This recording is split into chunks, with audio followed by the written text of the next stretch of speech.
Olá, bom dia! Hoje é 26 de abril de 2017, dando início ao nosso estudo de hoje na Sala Espírita, Sociedade Espírita Maria de Nazaré, ao vivo no programa Pautalk. Estudo que nós fazemos todos os dias às 7 horas da manhã, agora tá o horário, ao vivo, e esse estudo vem colocado no canal do YouTube e também no grupo de WhatsApp GE Francisco de Assis. Qualquer dúvida, qualquer interação, vocês podem escrever, seja lá no grupo e seja no canal do YouTube, que a gente, se Deus quiser e for capaz, pode responder as suas dúvidas. Então, dando continuidade ao nosso estudo do livro Recordações da Mediunidade, e nós estamos num capítulo muito querido. Todos são maravilhosos, mas esse é um capítulo muito querido, que é o amigo ignorado. Vamos à leitura e depois a gente conversa. Dona Ivone nos diz de como agir com carinho com as pessoas, e foi falado da assim, a Ritinha, vocês lembram? E vai ser falado de mais duas ainda que marcaram muito a vida da Dona Ivone, e eu começo aqui a leitura. Todas essas personagens são sensíveis à nossa consideração. Gostam que lhes dispensemos atenções, que conversemos os seus assuntos, que nos riamos juntos. E não havemos de demonstrar-lhes altivez, nem muita compaixão. Devemos ser naturais para com eles, desculpar-lhes a miséria e os erros sem falarmos deles. E nossa superioridade se imporá apenas pelas boas qualidades que soubermos exemplificar em sua presença. Se nos convidarem para as festas, nos seus casebres ou barracões, no Rio de Janeiro observa-se muito tal particularidade. Ofender-se-ão se não comparecermos, ou se nos apresentarmos mal trajados, entendendo como descaso as suas pessoas, as duas atitudes. Semana passada nós tínhamos falado de questão de comportamento e a experiência dela, e esse tipo de modo de fazer, esse jeito de lidar com as pessoas também implica um comportamento também no mundo invisível, com os espíritos. Dentre aqueles pobres agasalhados em minha casa paterna, destacavam-se duas negras anciãs que haviam sido escravas durante a juventude. Tão grande era a afeição recíproca existente em ambas, que não saíram da casa dos meus pais, senão quando estes deixaram o torrão fluminense para residirem no estado de Minas Gerais. Chamava-se Delfina e Germana, e eram cunhadas, ao passo que meus irmãos e eu as tratávamos por titias. Eu falei a semana passada para vocês desse trecho sobre essa questão que a gente tinha antigamente, um costume com as pessoas mais velhas, né? Um carinho, um respeito. Com imenso prazer, com que satisfação a servíamos, levando-lhes o prato de refeições numa bandeja, forrada com guardanapo bordado à linha vermelha, e com que interesse as ouvíamos discorrer sobre os costumes do cativeiro, e lhes aprendíamos as canções doloridas que solfejavam, para que também as aprendêssemos, canções que lembravam a triste odisseia da escravidão, e com que respeito osculávamos as mãos de ambas, pedindo-lhes a bênção pela manhã e à noite.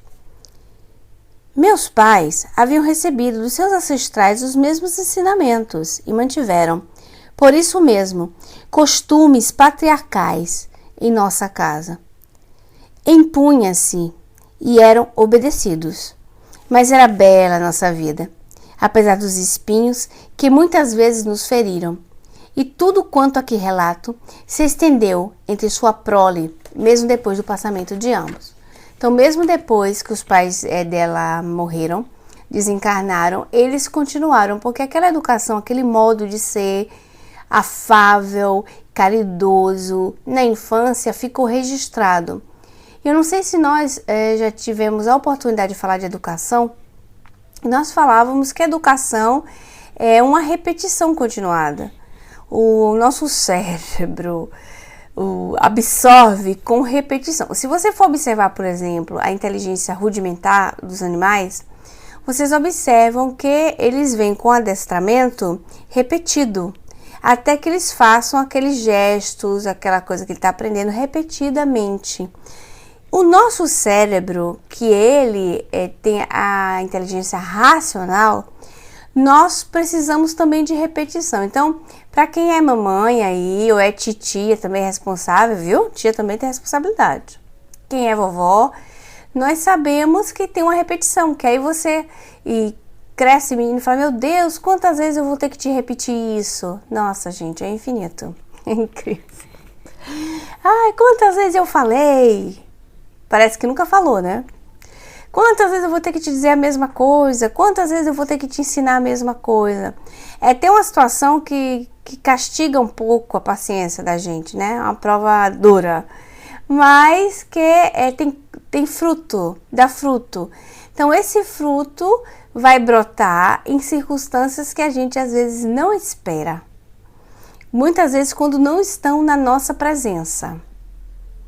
Então, tira-se fora, né?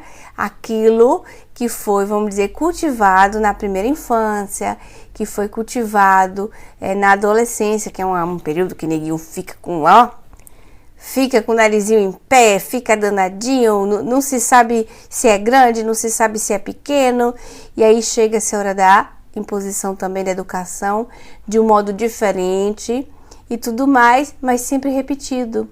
E você vê que a família da Dona Ivone não era uma família perfeita. É lógico que ela está dando um exemplo específico, mas existiam problemas. Como existiram no decorrer da vida dela, ela teve problemas familiares impressionantes, como todas nós. Então não é que é uma coisa à parte, porque o viver em família, para qualquer pessoa, inclusive para os médiuns, os que mais nós respeitamos, vamos dizer assim, uma luta, um combatimento.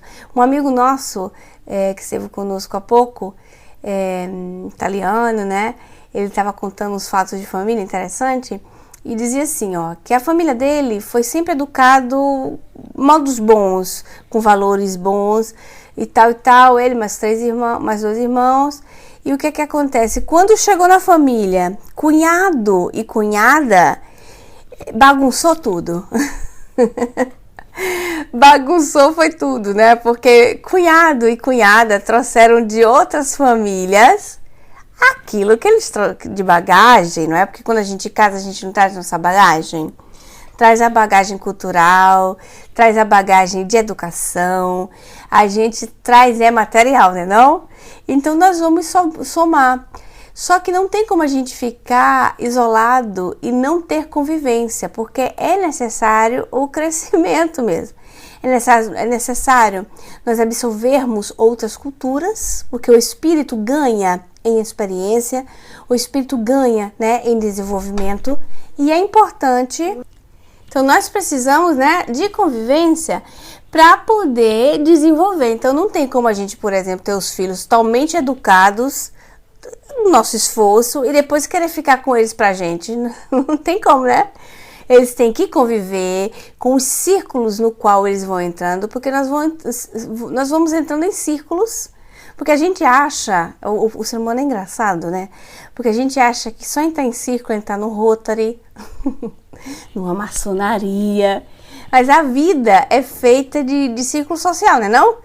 Então é na escola, no trabalho, na empresa que você entrou, no concurso que você fez, seja o que for, são círculos sociais no qual nós vamos interagindo, nós vamos desenvolvendo, nós vamos levando o nosso conhecimento, contribuindo para a melhora da sociedade, ou também não, pode acontecer isso. Então nós vamos nos empenhar com os nossos esforços para fazer o melhor, né, de nós. E isso faz parte na formação da família também, quando se agregam outras pessoas, outras culturas. E, vamos dizer assim, os contrastes caracteriais faz parte também do crescimento da interação para a fraternidade, não tem outro meio, né? Então, a Dona Ivone era uma família maravilhosa e que todo mundo levou esse costume, porém, era uma família que todos nós podemos ter também. É uma questão de costume, é uma questão de conquista, que se vocês pararem para pensar, vocês vão nascer nessa família em breve, né, Dona Edna? Porque às vezes assim, eu vou aproveitar essa parêntese, voltei. Então, a família que vai enriquecer a nós e nós vamos enriquecê-los, e é a família que a gente vai ter um dia. Então, Márcia, lembrei, quando a gente está construindo, sabe, Márcia, esse tijolo da construção da família, que você investe em educação moral, você investe em sacrifício. E aí, amanhã, daqui a 100 anos, é a família que você vai nascer. Então, é a família que você nasce com a moralidade que você construiu, porque é o seu fruto que você vai colher. Vocês imaginaram que vocês estão semeando para vocês mesmos colherem? Tudo, tudo, tudo. Então, se você investe em tudo isso, você vai fazer uma bela colheita, né? O Júnior colocou ali pra gente, qual é o papel da Rede Globo dentro da família? É o papel de qualquer rede de televisão, trazer informação. Cumpre a família separar o joio do trigo, como nos ensinou Cristo. Deixai crescer o joio e o trigo e depois separe. Tá certo, Júnior? Então, continuando aqui. As velhas ex-escravas, porém, morreram, levando para o além a afeição e a gratidão que nos consagravam. Ah, que gracinha! E como espíritos desencarnados, continuaram nossas amigas, desejosas de retribuir um carinho que lhes davam. Olha que coisa linda, gente! Outrora, auxiliando-nos durante os momentos difíceis que mais tarde sobrevieram em nossas vidas. Vocês perceberam a nuance da coisa? As duas amigas que ela fez, a Delfina e a Germana, na qual ela cresceu com tanto respeito, com tanto amor, no mundo dos espíritos, eram prestativas à própria Dona Ivone e à própria família. Muitas vezes viu o espírito de ambas, quer em vigília, quer durante os desprendimentos mediúnicos, sorridentes e afáveis. Delfina apresentava-se mais esclarecida do que Germana, prontas a tentarem algo para, por sua vez, nos auxiliar e satisfazer. A Dona Ivone bota essa informação da Delfina e da Germana entre parênteses para dizer assim, que mesmo sendo as duas, olha que interessante para a gente compreender a questão evolutiva, né? As duas eram cunhadas, viveram juntas, enfim. Uma delas era mais esclarecida como espírito, porém todas as duas prestativas. E parece mesmo que as duas antigas amigas, uma vez desencarnadas, carrearam para nós grupos de afins espirituais seus, pois além delas, sempre me causou enternecida estranheza o fato de me ver frequentemente assistida por espíritos de antigos escravos da raça africana e de índios naturais de antigas tribos brasileiras. Que lindo, né? Ela sempre achou como ela era frequentada por espíritos da cultura brasileira, da raça africana, índios naturais das antigas tribos brasileiras. Agora vem a minha pergunta de $1 milhão. Por que isso ocorria? Por que isso ocorria com a Dona Ivone? Olha, $1 milhão virtuais para você gastar em boa ação. A Márcia colocou ali pra gente, eram amigos dos amigos que ela acolheu em casa. A Irene colocou por causa dos pais. Então, a cada um segundo as suas obras também por causa dos pais, mas não nos esquecemos que elas também cultivaram isso, né? Elas, irmãs e irmãos. A Dona Edna, porque vindo do Ivone um instrumento capaz de ajudá-los. Mas era também, Dona Edna, recíproca. porque é um amigo conquistado. Porque, como disse a Marcinha, eram os amigos dos amigos que ela acolheu em casa. Então, todo o bem que a senhora faz, uma pessoa só, você é de acordo que você conquista o ambiente social e espiritual da pessoa? Porque eu já falei isso aqui pra vocês, que às vezes uma amiga disse assim, não vou orar por pessoas sofredoras não, porque eu vou conquistar os obsessores delas. E esqueceu que as pessoas são muito mais investidas de proteção do que de obsessão, porque muitas pessoas trabalharam por ti. Dezenas de pessoas investiram na tua encarnação.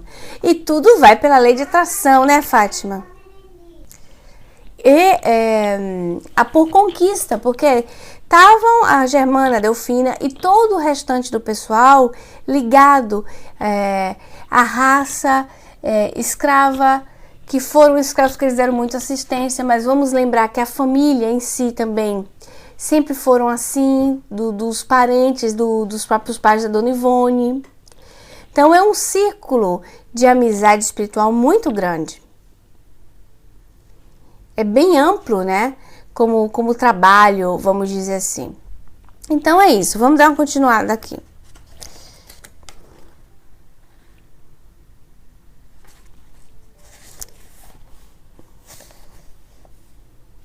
Aqui, o que achei, eu tava procurando, tava pedindo.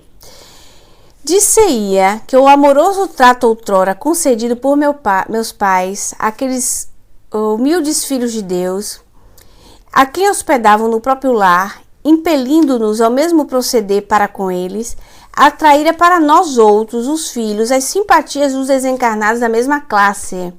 Olha que lindo, não é? Então, vocês vão fazendo bem aqui, acolá, vão pegar sob cuidado, inclusive, seus próprios filhos. E isso é um fato. Isso é patente. Eu posso garantir isso para vocês, que isso é real. E são espíritos simples. Em que sentido? Que é da massa dos espíritos simplórios em evolução. Simples, estão evoluindo ainda. Não são espíritos superiores, não. São espíritos como você, como eu, do cotidiano, né? É o amigo de todo dia, né? Como diz Kardec. Sim, entendi que referiam aos espíritos que elas traziam, é isso mesmo. No que me diz respeito, porém, essa assistência se exerce de preferência hoje como nunca, durante os fenômenos de desdobramento em corpo espiritual, quando às vezes me encontro como que perdida nas regiões tenebrosas do mundo invisível, ou mesmo da terra, à mercê dos perigos imprevisíveis. Sou mesmo inclinada a crer que, assistindo-me em ocasiões tais, as ditas entidades já esclarecidas e portadoras de muita vontade para acertar os caminhos da evolução, mas não fariam do que o cumprimento do sagrado dever, porquanto, segundo minhas próprias observações, todas elas formariam falange como que de milícia policial do mundo invisível. Olha que interessante. Eu vou parar aqui para a gente dar uma comentada, porque aqui é muita informação maravilhosa. Então, ela percebe que esses espíritos atendiam muito ela em ajuda mesmo no momento de desdobramento, nas atividades espirituais que eles fazem guarda. Eles fazem guarda. Vocês veem que o trabalho de formiga que a gente faz, tem uma amiga nossa que entra assim, eu vi um índio parado na porta da tua casa, ou então eu lavando o chão, na maior conversa, e um índio parado em pé, em guarda, de junto de mim. Um índio. Que coisa interessante, foi mesmo. E pela cultura da pessoa, você vê que a pessoa não vai mentir nisso, porque é acostumada, não é? A observar esse tipo de espíritos e não vai forjar uma informação dessa do nada. Então, os espíritos, eles nos ajudam e eles ficam como montando guarda, porque ninguém vai impedir a ele de lhe proteger, de lhe ajudar. Os espíritos superiores têm o comando, no sentido, eles não vão invadir o teu livre-arbítrio, mas eles ficam em posição de ajuda mesmo. E quanto mais você faz, mais os espíritos se colocam à disposição da sua ajuda, de te ajudar. E é muito importante a troca de energia de amizade, de fraternidade, de assistência, porque tudo isso é conquista, né? É uma conquista. O Dr. Jorge André, agora eu vou contar uns casos para vocês fixarem mais o argumento. O Dr. Jorge André conta um caso interessante, que ele foi da aeronáutica. Ele até desencarnou esse ano, o Dr. Jorge André, quase 101 anos. Ele era da aeronáutica e ele entrava mato adentro, assim, por um período, né?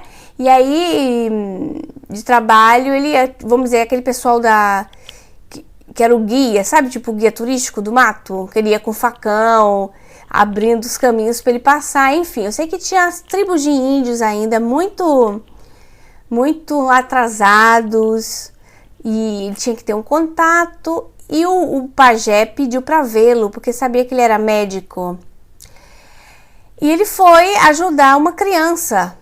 Quando ele olhou a criança ele estava muito mal, eles não conseguiam cuidar com os remédios deles. E foi o Dr. Jorge André, e o Dr. Jorge André ajudou.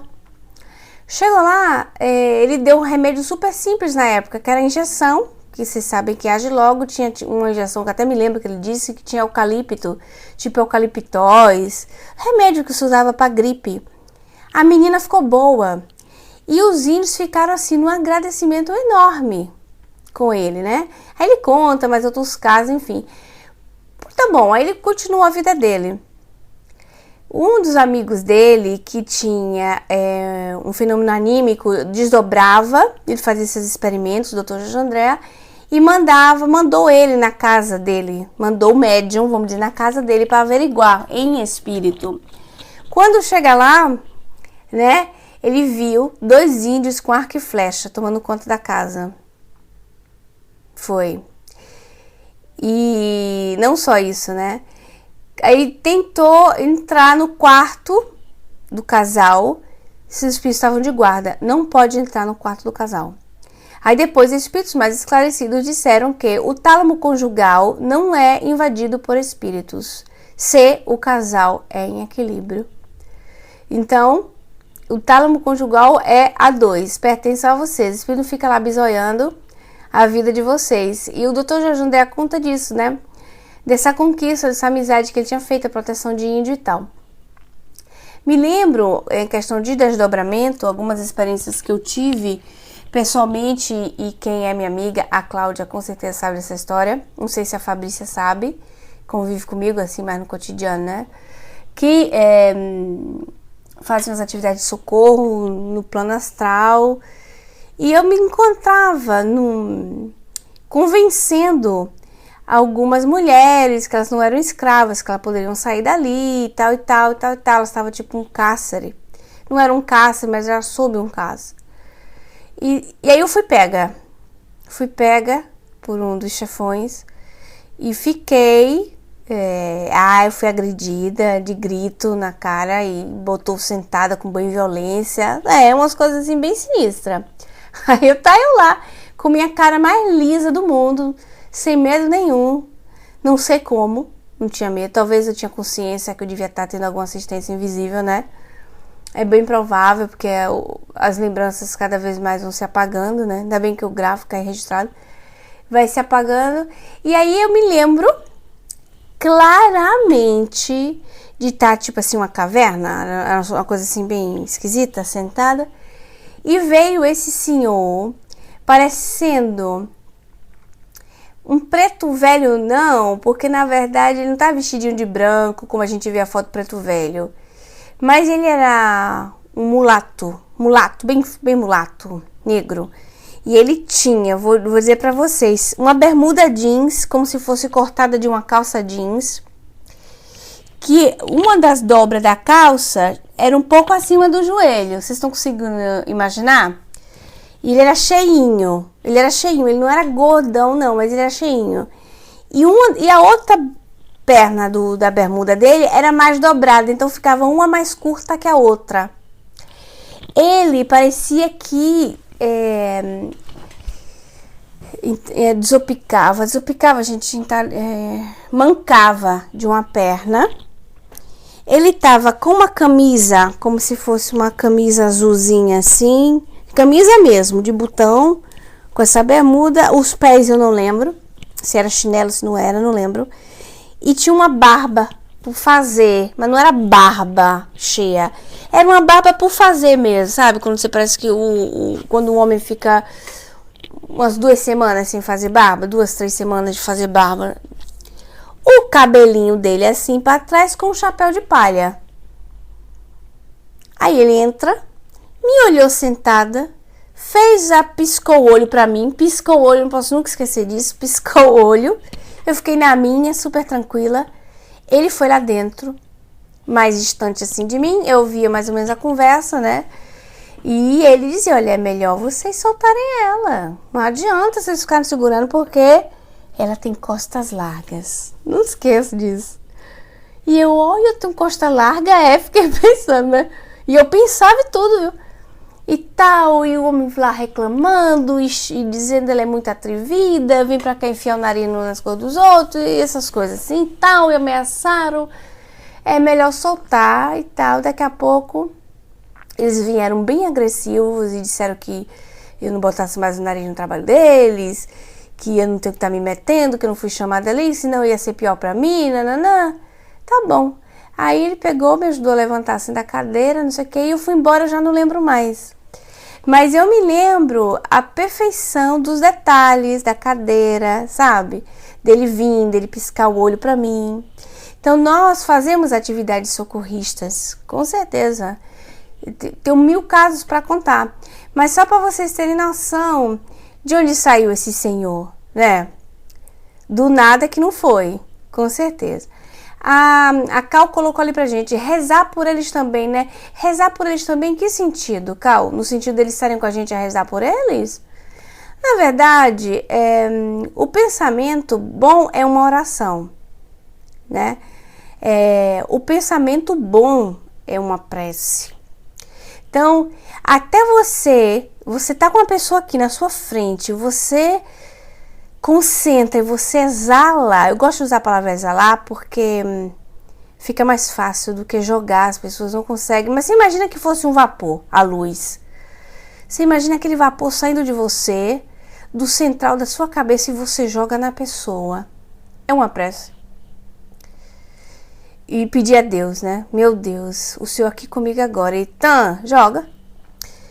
E agradecer, não é? O rezar e agradecer. Porque me ajudem, meus irmãos, quando vocês pedem, quando vocês emitem a frase, vamos dizer assim, ó, Senhor meu Deus, né? Porque se vocês observarem, é um ponto muito interessante da doutrina espírita. Nas preces do capítulo 28 do Evangelho segundo o Espiritismo, vocês observam, inclusive nas evocações, Kardec não chama nome de ninguém em particular. Vocês já observaram isso? Ele diz que você pode chamar quem você quiser e dar o nome que você quiser para o espírito que você quiser. Vocês já observaram isso? Mas ele diz que nós chamemos por Deus. Chamemos por Deus, evoquemos a Deus. Observe. Por quê? Porque neutraliza a questão do partidarismo. Porque tem gente que não é cristão, por exemplo. Mas quem não é cristão também pode orar. E não importa se ele não chama Jesus. Mas não importa mesmo. Importa, chama por Deus, né? Você vê que não tem um desconectar de Deus. Chama por Deus. É interessante. Para quê? Para abrir campo para todos os outros. Pega-se o ensinamento moral do Cristo e se aplica no cotidiano. Mas chame por Deus. Então você chama a Deus. Chamou Deus. Está numa situação de aperto? A gente pede por evocação.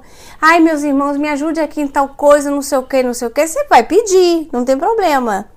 Mas se você está numa sintonia e você está numa certa conexão, se é de acordo que você emana uma energia que é aquela da sua necessidade, você, por afinidade, já recebe ajuda. Porque nós somos monitorados. Só que o pedir, olhe bem, o pedir é uma questão de humildade. Quem não é humilde consegue pedir alguma coisa? Fica difícil, né?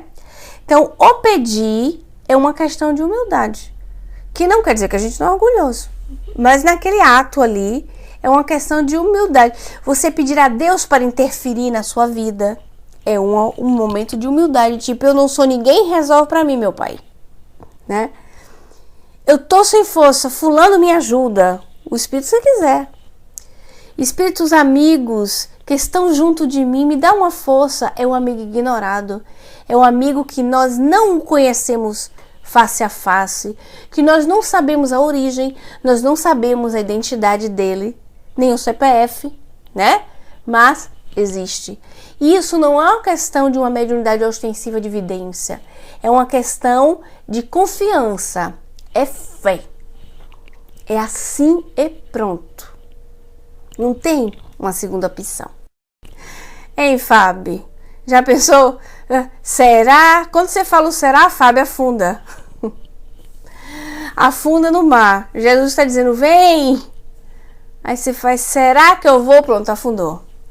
Então, confiança. E quando você tem confiança, tem fé, vocês, vamos dizer assim, instala um aplicativo em vocês, certo?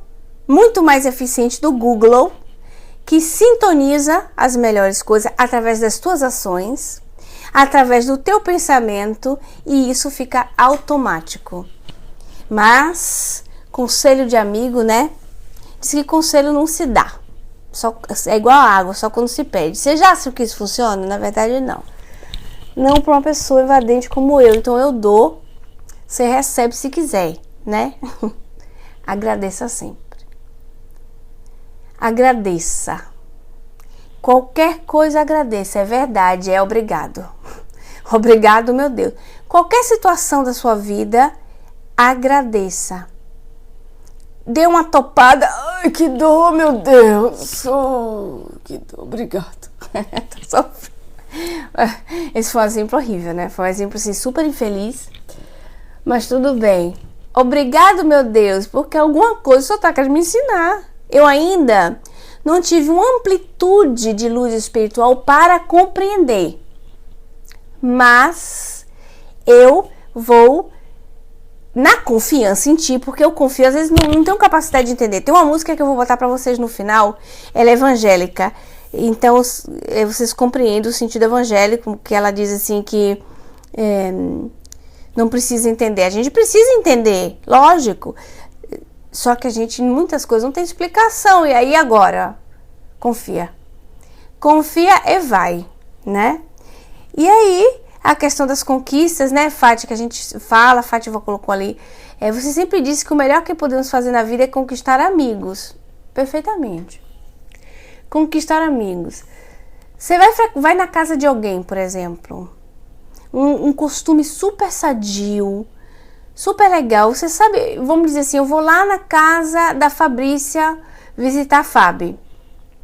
Tô indo. Às vezes, vamos dizer que eu não conhecesse a Fábio, fosse a Cláudia que fosse me levar.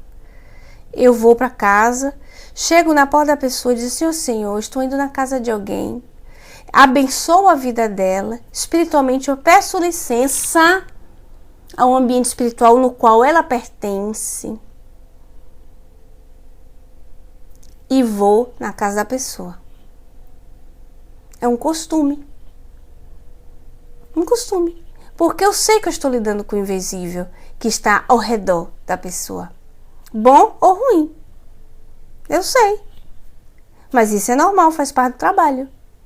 Faz parte do jogo, né? Faz parte do jogo de interação. É um costume sadio. Também. Porque a gente já fica obrigado, graças a Deus, que são costumes que você fala, você começa a sentir aquilo um fato. É uma repetição. Vocês lembram no início do estudo eu falei de repetição? Que educação é repetição? A educação para a fé também é repetição. Não dá pra gente desistir. Porque às vezes assim, a minha confiança tá no 20%, amanhã já tá 22%, depois 23%, depois 24%, e vai subindo. É também um desenvolvimento, se desenvolve. E logicamente, com a instrução, a gente enriquece muito mais essa questão. Porque vamos dizer, como se fosse um grande intensivão com instrução. Você vai ter que aprender de um jeito ou de outro com as reencarnações.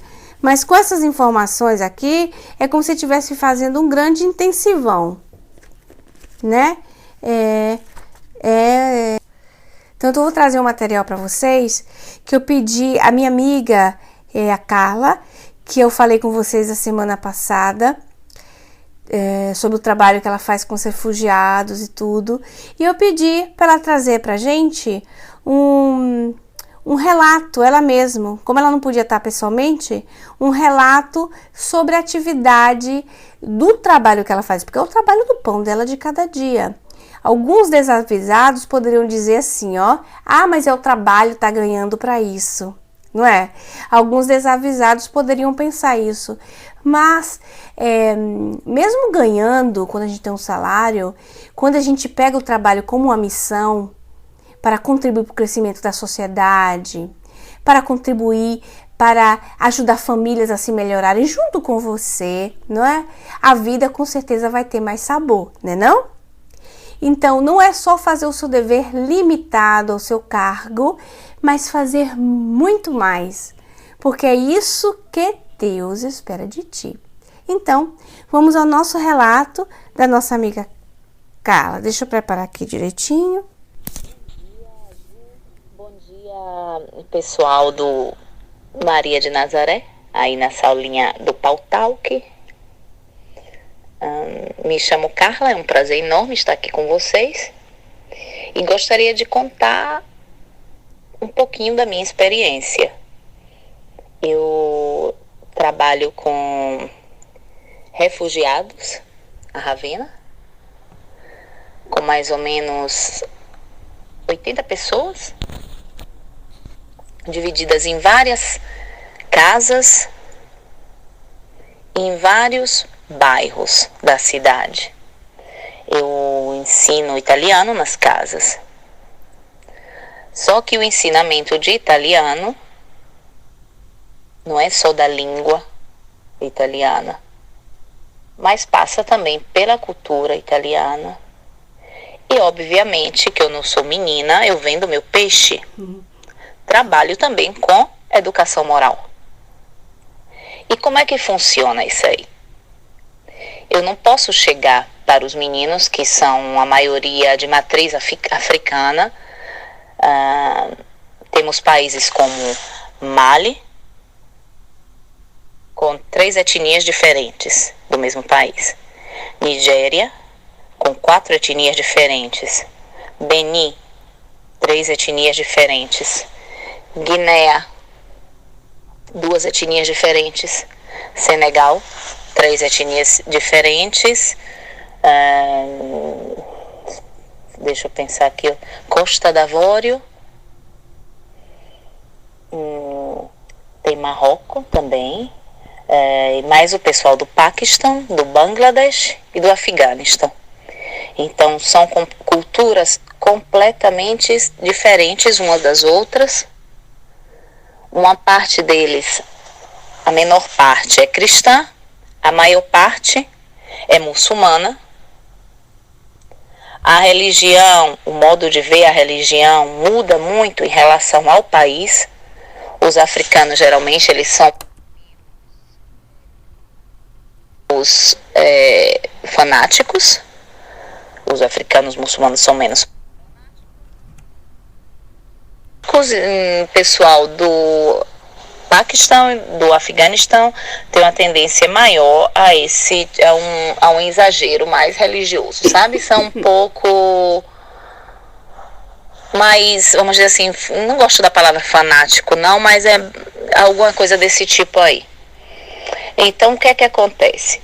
Como fazer para trabalhar a educação moral dentro de uma realidade assim tão complexa? Eu não posso, obviamente, falar de religião. Eu falo sempre para eles que minha religião é o amor, é a fraternidade. Que minha religião é essa, é amor e fraternidade, que eu não tenho outra religião. Não posso falar do Cristo, mas eu posso falar dos ensinamentos do Cristo. Eu posso falar de perdão. Eu posso posso falar de ajudar o outro, independente da cor, da nacionalidade, do não julgar.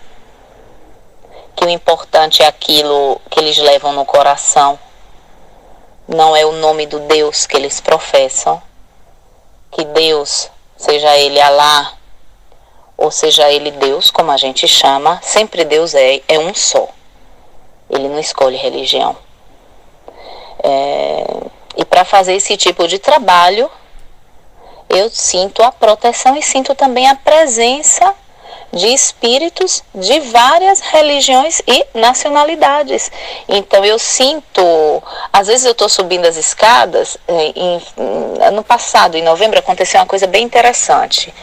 Eu estava subindo as escadas para ir trabalhar e na minha frente estava aquele negro, aquele espírito negro, com aquele corpo bem torneado, todo de saia de palha, todo vestido de palha. Eu falei, gente, mas palha não é coisa de índio? O que tem a ver esse rapaz vestido de palha, assim? Porque geralmente eu vejo as entidades negras vestidas de outro jeito, né? E subindo junto com ele estava esse muçulmano muito alto, todo vestido de branco, ele com essas palhas. Aí fui perguntar para uma amiga minha da Umbanda quem ele era. E ela me mostrou a foto, eu fiz, é esse aí mesmo. E tinha tudo a ver com o tratamento que a gente estava aplicando em um dos meninos que eu sigo, né? Então, a gente brinca assim com o grupo Francisco de Assis, dizendo que eu sou as mãos, né? Porque antes de entrar na casa, eu pedi o auxílio às meninas, ia dar passe, mas elas estavam juntamente comigo, ali naquela sala de passe improvisada. E não só elas, muitos espíritos ajudando, auxiliando. Sinto a presença das mães, que é aquele amor maravilhoso. E é aquele amor também que enche meu coração, porque quando eu olho para eles, que são meninos de 18, 19, tem meninos muito jovens, assim nesse mundo tão grande, tão diferente, né? E me vem aquele amor muito materno por eles, a ponto deles me chamarem de mamãe. É muito bonitinho. Eu chamo pelo nome, faço Abu, me responde ui, mamá. São muito lindos, sabe? Essa é a minha experiência. Belo, vero? Lindo, né, gente? Vocês viram? Então, eu fiz questão porque isso é uma das coisas que a gente fala sobre a proteção espiritual, entendeu?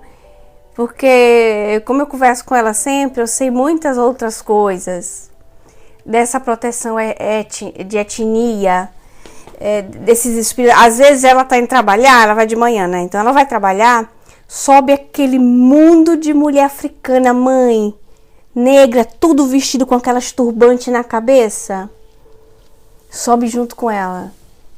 E às vezes ela dá carão de mãe, não de professora. Falei pra vocês, né? De mãe, eles ficam tudo escabreadinhos assim. Muito engraçado. E elas estão presentes.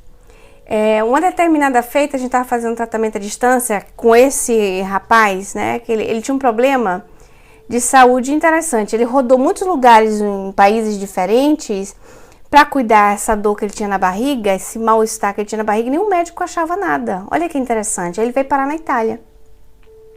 Um mal na barriga, e a gente fez tratamento à distância. Ela conversou, não é, Fábio? Ela conversou com ele, e ele ia contando, e depois, a gente tem até tinha um vídeo dele, perdeu, que ele dizia assim, nenhuma dor, passou a barriga, mostrava pra gente, mandava beijo, agradecia. A Cláudia viu, foi uma coisa assim bem bonita dele, né? Então, quando a gente diz assim, olha, fulano, era 2 vezes na semana, a hora do passe era de manhã, tipo 9 horas da manhã, e a gente se mobilizava todas, concentradas, cada uma na sua casa, e ela ia pessoalmente.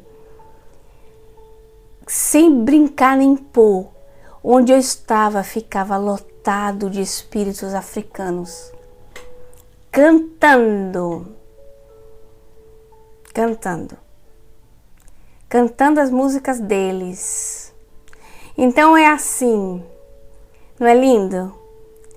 e não são amigos ignorados? Não tem nada, não tem tudo a ver com o nosso estudo? Não tem tudo a ver com as conquistas?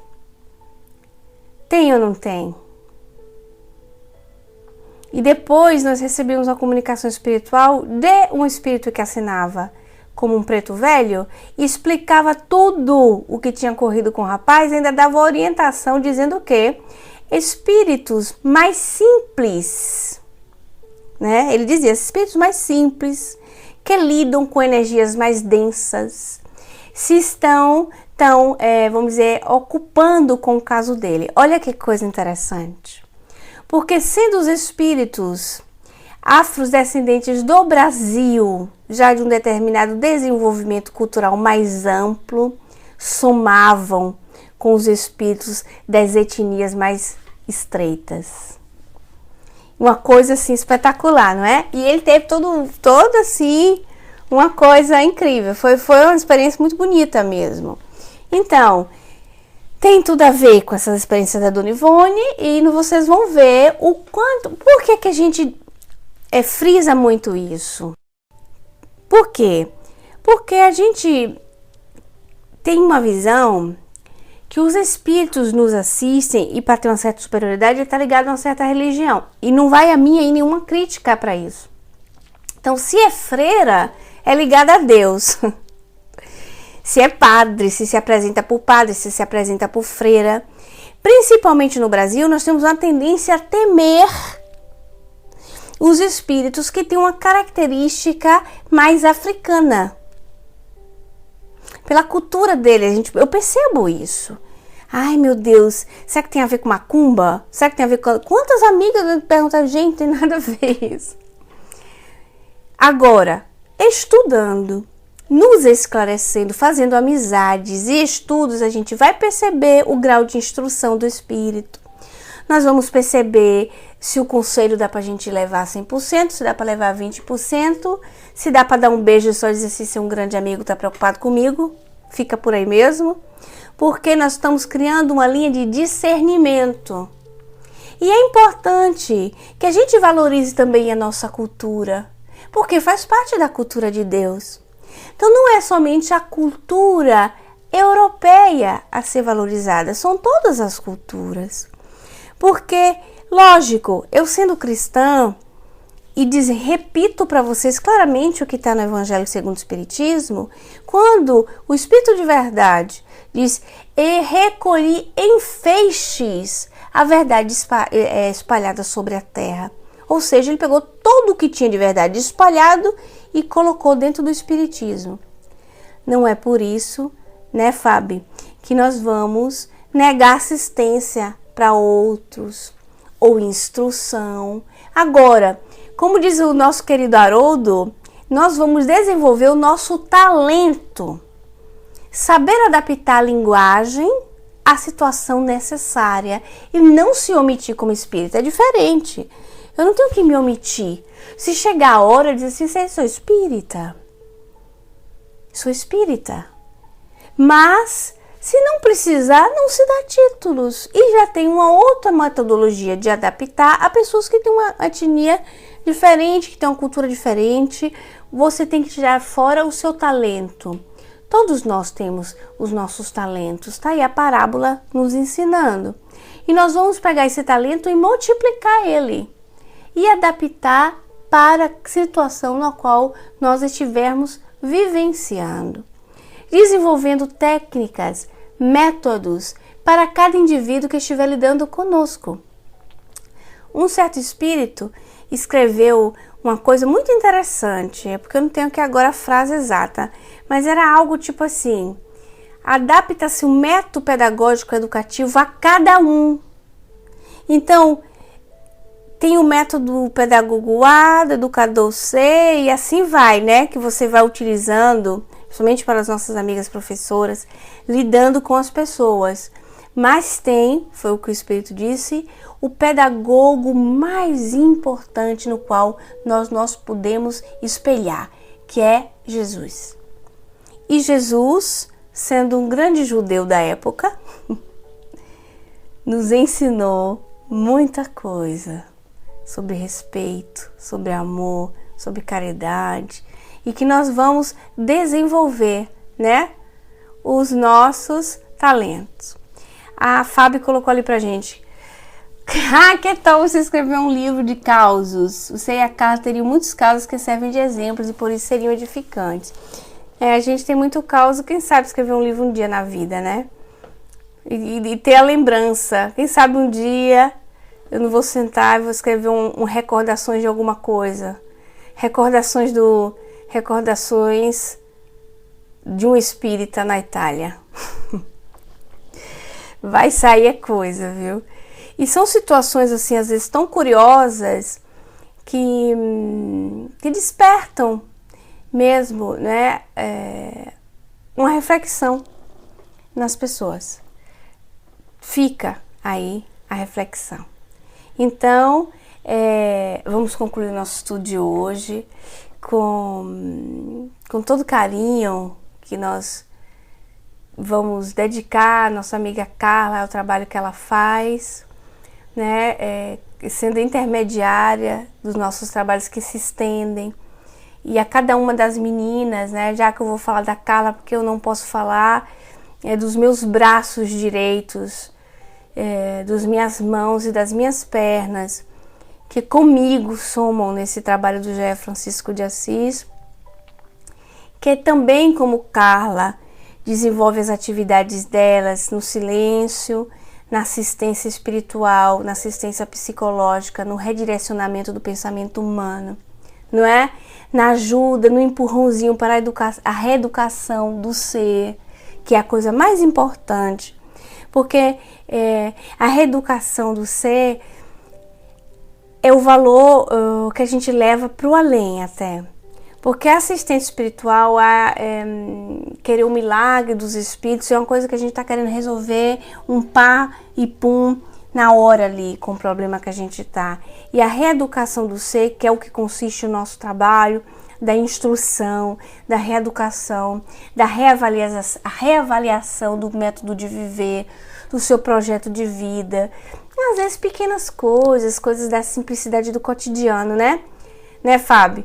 Do dia a dia, assim, tantã, e você já está estendendo a mão para outro, e você já está se empenhando, e ali é a transformação do ser, porque a vida continua. A vida está aqui, daqui a pouco você está vivendo do outro lado, e você está levando. E o seu corpo, de um certo modo, por mais que a gente queira uma cura das células, que são ingratas, não é verdade? Nós somos ingratas com elas, né? Das células que não correspondem, talvez a frase melhor é essa, que não correspondem às nossas expectativas materiais, não importa, pode não ter ali na hora, mas tudo que você está construindo ali de bom, da sua reeducação, da sua, vamos dizer assim, remodelar, né? Do seu jeito, do seu pensamento, você vai levar para sempre, né? Você vai levar contigo. E nessa conquista, nesses amigos, vocês imaginam assim agora, vamos concluir o nosso estudo assim. Cada um de vocês, nesse exato momento, tem na média de 20 espíritos. 20. E é pouco, hein? Mas vamos botar 20. Entre aquele que te cuida especialmente, que é o espírito superior, aos espíritos familiares, que entraram em sintonia, porque vocês estão estudando coisas que interessam eles também saber, aos espíritos que estão por sintonia, trazidos pelos espíritos protetores, para também ouvir e se redirecionarem, existe uma sociedade enorme. Essas pessoas no qual vocês estão construindo é o verdadeiro pedaço de céu. É o verdadeiro pedaço de céu. Serão eles que, quando os olhos do corpo físico decidirem fechar, porque nós concluímos a nossa trajetória nesse mundo, são eles, por intercessão também de tantos outros amigos, é que vão abrir os braços para nós e dizer: bem-vindo à casa de novo.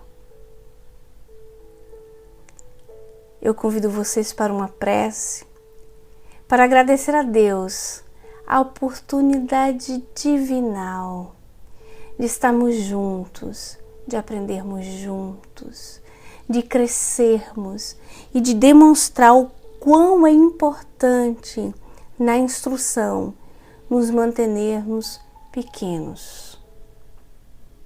O quanto é importante no pequeno conquistar simpatias, conquistar pessoas que emitem pensamentos de luz por ti, que oram por ti. A sabedoria da reencarnação, no que faz que nós nos cruzemos uns com os outros, ao ponto de aprendermos e de nos encontrarmos, cada um no seu lugar no mundo, cumprindo o seu papel, para que o nosso mundo de regeneração, em breve, porque em 100 anos, nós vamos estar mergulhados em muito mais amor. Mas depende sempre de você. Vai depender sempre de nós. Muito obrigada, meu Deus. Muito obrigada, Ivone, pelo carinho desse livro, dos teus tempos, dos teus minutos, dos teus dias, das tuas jornadas, nas quais te dedicastes a nos instruir com a tua experiência. Obrigado, meu Deus. Que assim seja, graças a Deus. Graças a Deus. Que Jesus nos abençoe.